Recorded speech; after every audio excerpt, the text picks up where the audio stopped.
नमस्कार। आज मैं आपको क्वाथ कल्पना के विषय में बताऊंगा।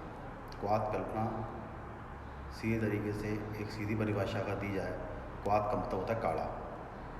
संस्कृत में इसको शत कहते हैं।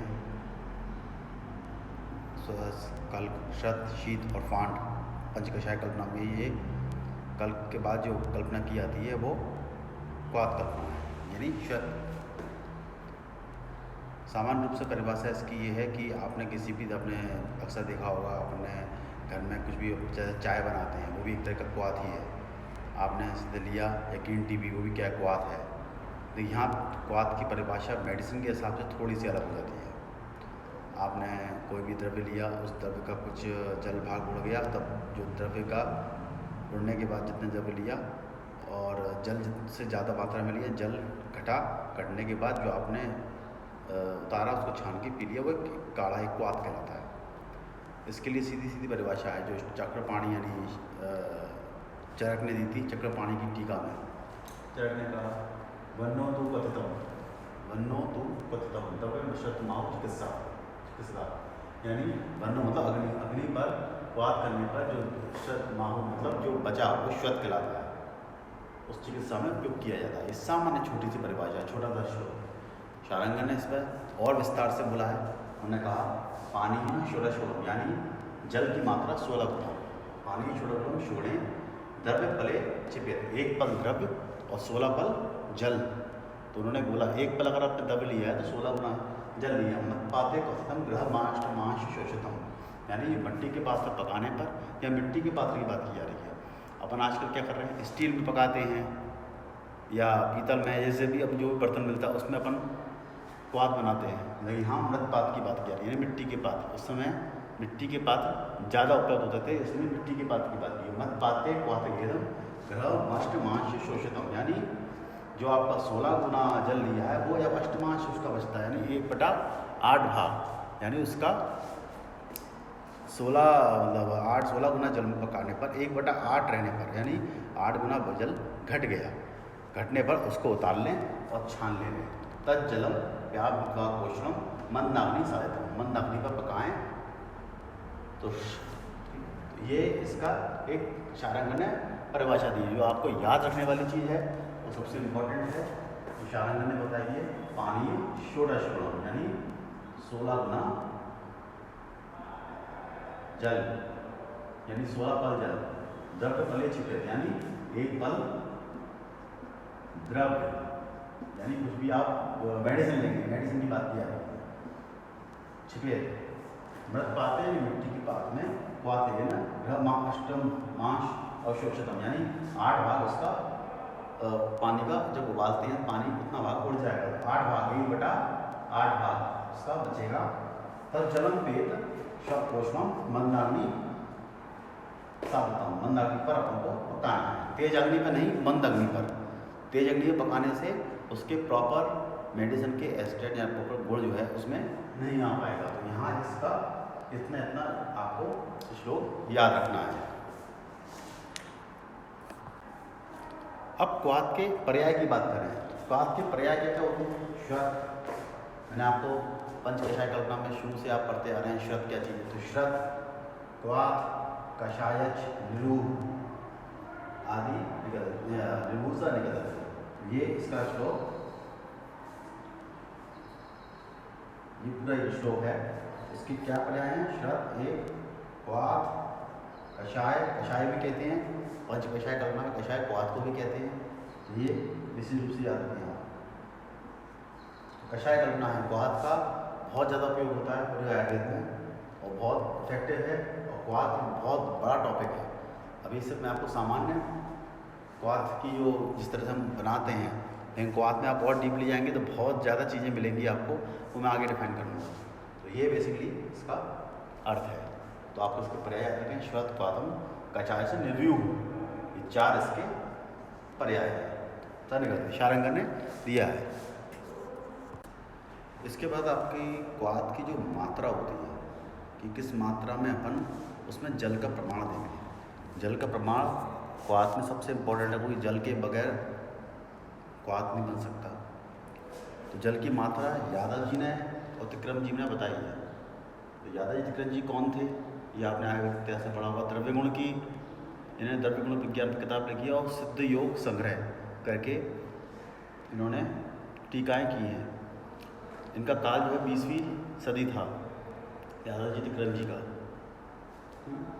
तो इन्होंने बताया कि द्रव्य, मृदु द्रव्य के लिए, अगर द्रव्य थोड़ा मृदु है जैसे पत्ते टाइप के हैं, तो 4 गुना जल लेना चाहिए और 1/4 भाग जल जब शेष बचे, यानी इसका भी 1/4 भाग घट जाए, तब उसको आपका उपयोग करना चाहिए। अगर मध्यम द्रव्य है, थोड़ा सा कठिन, जैसे थोड़ा अगर उसमें लकड़ियाँ थोड़ी मात्रा में लकड़ियाँ जड़ें हैं, तो मध्यम द्रव्य यानी 8 गुना जल लेके 1/8 भाग शेष रह जाएगा, उसके बाद उसको क्वाथ का उपयोग करना चाहिए।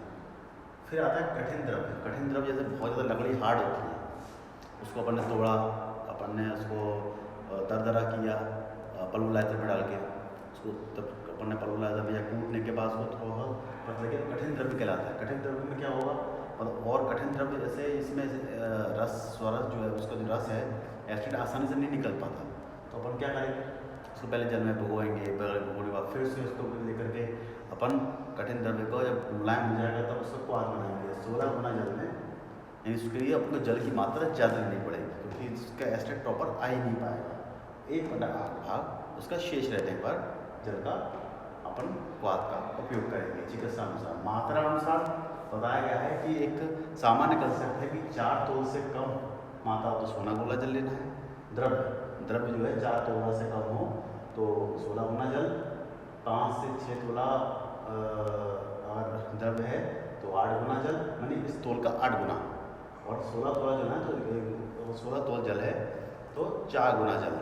तो ये एक साधारण कंसेप्ट है जो आचार्यों ने दिया है कि क्वाथ इस तरह से बनाना चाहिए। इंपॉर्टेंट है, ये आप लोग याद रखिए। देखिए, क्वाथ के विषय में आपको एक चीज़ जानना बहुत आवश्यक है। कभी भी हम क्वाथ को तीव्र अग्नि पर नहीं पकाते, मंद अग्नि पर ही पकाते हैं। तीव्र अग्नि पर पकाने पर उसके गुण नष्ट हो जाते हैं। और दूसरा, कभी भी क्वाथ अगर हम एक बार क्वाथ बना लें यानी गर्म किया, उसके बाद वो ठंडा होने पर पुनः गर्म नहीं करते। पुनः गर्म अगर उसको करेंगे तो उसको क्वाथ विष के समान हो जाएगा, आपको फ़ायदा नहीं करेगा, आपको नुकसान करेगा। सेम जल के साथ भी ऐसा ही है, जल को गर्म करोगे फिर पियोगे तो जल के प्रॉपर उसका वीर्य नष्ट हो जाता है, तो जल का आपने देखा स्वाद भी चेंज हो जाता है। क्वाथ के साथ भी वैसा ही है। और आपने चाय की पत्ती, अगर चाय बनाते हैं घर में, आपने देखा हो ठंडी चाय, कितनी ठंडी चाय को गर्म करके उसका टेस्ट ही चेंज हो जाता है। चाय के साथ भी ऐसा ही है, वो भी एक तरह का क्वाथ है, आप क्वाथ ही बना रहे हैं। तो इसको विशेष रूप से समझिए इस कंसेप्ट को। वीर्य के नष्ट होने पर क्या हो, जल भारी हो जाता है, अजीब सा का टेस्ट हो जाता है, तो वो आपका क्वाथ किसी काम का नहीं है। तो विशेष रूप से याद रखिएगा, कभी भी क्वाथ को पुनः गर्म नहीं करना है। और दूसरा कंसेप्ट ये है, आहार रस के पक जाने के बाद, अगर आपका आहार रस, वैद्यों ने ये कहा है कि आहार रस के पक जाने पर आप क्वाथ का उपयोग करें। आहार रस मैंने आपने खाना खाया, खाने के पच जाने के बाद ही आप क्वाथ का उपयोग करें। खाली पेट भी क्वाथ को दिया जाता है, क्योंकि आपका रात को जो आहार रस है पच चुका है, पचने के बाद आप क्वाथ का उपयोग कर रहे हैं, जिससे आपको उसका इफेक्ट बहुत जल्दी आता है। आहार के पच जाने के बाद, यानी दवा लेने से पहले आहार खाना पच जाने के बाद ही आप दवा यानी क्वाथ का उपयोग करें। आप किसी भी मेडिसिन का उपयोग करें तो आहार के पच जाने के बाद ही करना चाहिए। आहार खाना, एलोपैथी में थोड़ा से कंसेप्ट अलग है, आयुर्वेद के थोड़े कंसेप्ट अलग है। खाली पेट बहुत जल्दी एब्जॉर्ब होती है मेडिसिन, कोई क्वाथ जैसी चीज़ें, और खाना खाने के थोड़ा पचमान अवस्था में जाएगा तब तो क्वाथ आपका एब्जॉर्ब होगा। आपको मैंने बताया था, कोई भी आप मेडिसिन लेते हैं, चूर्ण लेते हैं, तो क्यों लेना, आपने जल के साथ लिया, आपकी पूरी बॉडी में फैलने के लिए उसे प्रॉपर स्पेस चाहिए, इसलिए आहार के पच जाने के बाद ही दवा का उपयोग करें। अब क्वाथ में प्रक्षेप मात्रा, अपन चीनी और मधु की बात करते हैं कि क्वाथ में अगर चीनी और मधु मिलाना हो तो उसकी क्या मात्रा होनी चाहिए। तो चीनी के लिए कहा गया क्वाथ छिपेत सिताम, सिताम मतलब मिश्री चीनी, मशे चतुर्थाष्टम षोडशे, यानी वात पित्त कफान पीतम मधुस्वरम, यानी वात पित्त कफ का डिवीजन करेंगे तो चतुर्थ माशे सीता तुर्मशे चतुर्था अष्टम षोडशे, यानी चतुर्थ चौथा। आप देख सकते हैं वात के अनुसार 1/4 मात्रा में मिलाना है हमको चीनी, और पित्त अवस्था में 1/8 भाग और कफ अवस्था में 1/16 भाग। आप समझ रहे हैं, मतलब चीनी की मात्रा ये बताई गई है काढ़े के अनुसार, मतलब कि इतनी मात्रा आपको मिलानी है। ये क्यों? बाद में अपन को 1/4 कम मात्रा, उससे कम मात्रा पितरोगों में, उससे कम मात्रा चीनी की 1/16 का मतलब कम मात्रा हुई ना, 1/16 कफ रोगों में, क्योंकि चीनी ऑलरेडी कफ को बढ़ा रही है, इसलिए यहाँ मात्राएं अलग हो गई। मधु के जो मधु क्या करता है? कफ शामक होता है, कफ शामक होता है, इसलिए वात रोगों में थोड़ी कम मात्रा, बहुत कम मात्रा मिलाई गई, पित्त रोगों में लगभग बराबर मिलाया गया, कफ रोगों में 1/4 यानी ज़्यादा मात्रा है मधु की यहाँ चीनी की तुलना में। तो ये आपको कंसेप्ट समझना चाहिए कि जल की काढ़े की तुलना, मतलब काढ़े की तुलना में हमने इतनी मात्रा मिलाई है। जितना काढ़ा बनाया, सपोज 16 पल काढ़ा बनाया गया है, तो इसका 1/4 करेंगे, चीनी की मधु की मात्रा 1/8 1/16 करेंगे। ये आप घटे कैसे अपन उसको मात्रा डिसाइड करते हैं, ये आपको अच्छी तरह से पता है।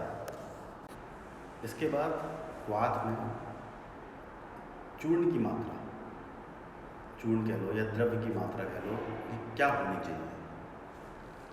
तो उसके लिए है वात में शारंगर ने स्पेशल रूप से बताया है, जीरकम गुगुलुम छारम लवणम चार शिलाजित, यानी जीरा गुगुल आप जानते हैं, गुगुल क्या होता है? गुगुल द्रव्य रहता है, जो पुराना गुगुल हो, नया गुगुल।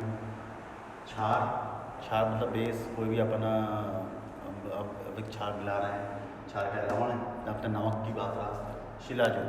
शिलाजित भी जानते हैं, शिलाजीत अपने रस महारस में पढ़े होंगे आपने, इसलिए शिलाजित। हिंगू, हींग, त्रिकटु, चूर्ण, जैव, बाते, शोण मतलब छिपे, इनकी जो मात्रा शोण शाण उनमें तो छिपे, यानी वात की मात्रा होती है 1 शाण। अब 1 शाण क्या चीज़ है, या आपको मैं मानना पढ़ा चुका हूँ, 1 शाण बराबर होता है 4 माशे। माशे क्या चीज़ है? 4 माशे बराबर होता है 1/4 तोल, यानी तोला, और यानी 3 ग्राम। और 4 माश में 6 गुंजा बराबर 1 माशा होता है, और 24 रत्ती, 24 गुंजा को रत्ती भी कहते हैं, 24 गुंजा बराबर यानी 24 रत्ती बराबर आपका 4 माशे होता है।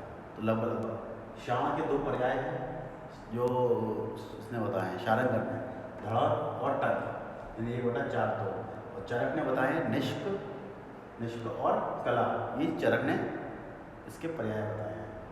माशे का पर्याय क्या है? हेम और धान्य। ये आपको याद रखिए, अक्सर क्वेश्चन आता है और ऐसा कॉम्पिटिशन होता है।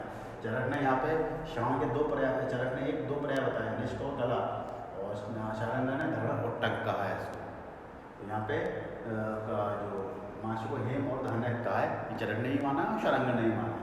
तो ये बेसिकली आता है, अगर आप चूर्ण की मात्रा, इनकी मात्रा पर्टिकुलर इनकी मात्रा मिलाए जा रहे हैं, चूर्ण में आप कोई भी चूर्ण मिला सकते हैं, लेकिन अगर आप पर्टिकुलर इनको मिला रहे हैं तो उनकी मात्रा आप 3 ग्राम रखें। बाकी 3 ग्राम यानी 1/4 तोल, ये कॉन्सेप्ट याद रखिएगा।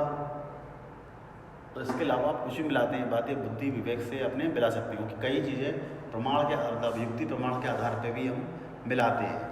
तो युक्ति के अनुसार क्या होना चाहिए, ये आपको उसी समय ज्ञात होगा जब आप क्वाथ की प्रिपरेशन करेंगे।